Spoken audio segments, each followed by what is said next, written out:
And then perhaps some awakening can happen if you embody presence. So the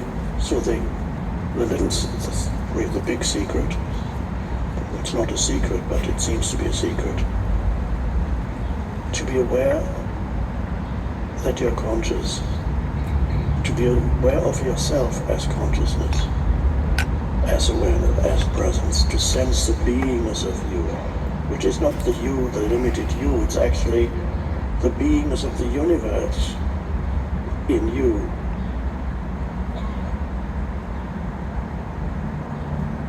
That's an amazing, the awakening of this transcendent dimension to who you are. So in English, we don't have a word that applies to both men and women. I don't know if in Swedish, in German you have the word Mensch, which means it's man and woman. But the English language doesn't have that.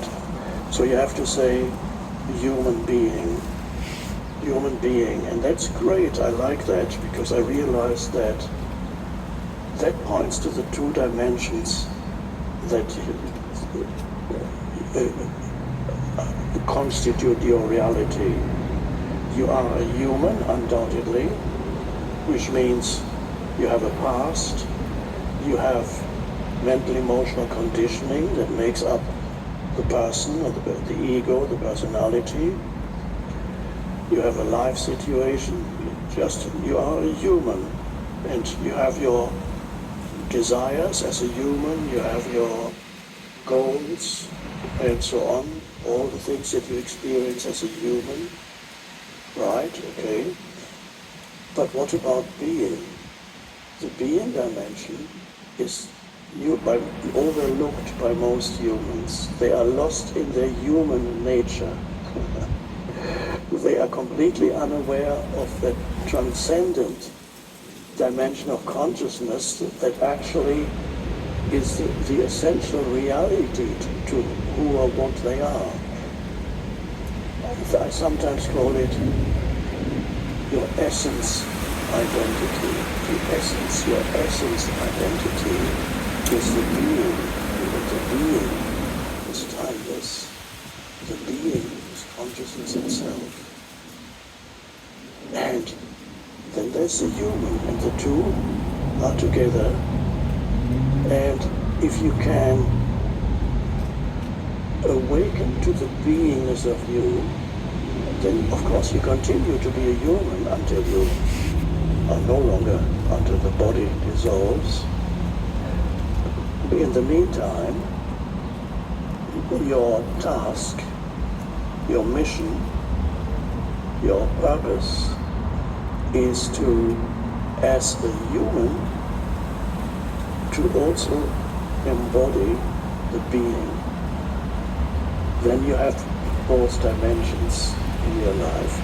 The limited dimension of here that is temporal, inseparable from time, and you have the transcendent dimension to who you are in the timeless realm of consciousness itself. And that is a continuous realization.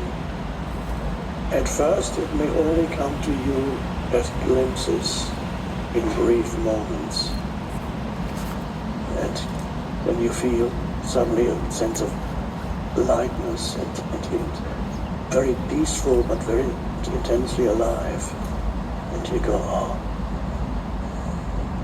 And you may realize you're not thinking in those moments. Thinking has subsided, but you haven't fallen asleep. You're awake.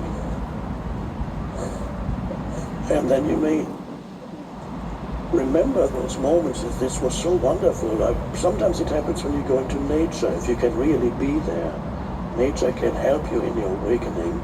If you can really be there with all the senses and be aware of the awareness itself when you're out there in nature. And sometimes it can happen to some humans almost accidentally. They're out and they're climbing a mountain, or they're swimming, or somewhere in nature, and suddenly the person subsides, then just an awareness arises and they go, oh, God. And they think it's been caused by the beauty that they see, but it's not really that, it's been caused by the cessation of thinking.